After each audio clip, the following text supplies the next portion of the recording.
shida yenu iliyotokea na Chibaba haijawahi kukufanya ukawa lonely? Yani haijawahi kukupa sadness yote? Yani kwa sababu of course ukigombana na mpenzi wako lazima uwe lonely, lazima uwe sad. Na mimi na Chibaba ni practically kama tunaishi pamoja. Yani ni kama tunaishi pamoja. It's like we're practically married. You know? Kwa hiyo kuna yale mazoea too much. Kwa hiyo nikiwa siko okay na mpenzi wangu, nisipomuona siku mbili siku ngapi, of course lazima itanini. Lakini hatujawahi, mimi ninavyokuambia, hatujawahi kukaa apart na Chibaba for more than 4 days.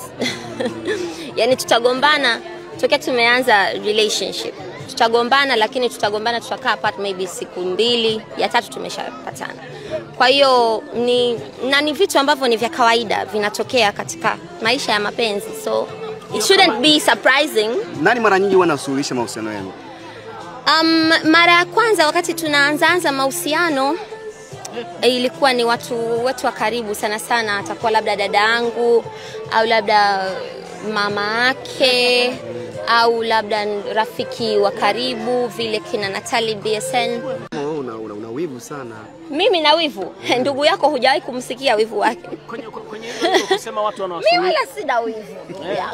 Ndugu yenu ndo ana wivu. Sawa, kwenye tulisema kwamba wewe na Whozu mko kwenye ndoa. Yani maisha yenu. Yes, kwa sababu we practically live together. Yani usihalalishe. Sasa hiyo ni mipango ya Mungu. Yani unafoni question hivyo kama you're questioning God, you know? It might be something that he wants, it might be something that I want, lakini it's just maybe it's just not the right time. And when the right time comes, itatokea tu. We won't be able to stop it. Lakini sio kwamba eti tuwe pushed. Yani kwa sababu maybe watu wanasema wanataka ndoa basi na sisi hapa tunataka ndoa sasa hivi inabidi tu no.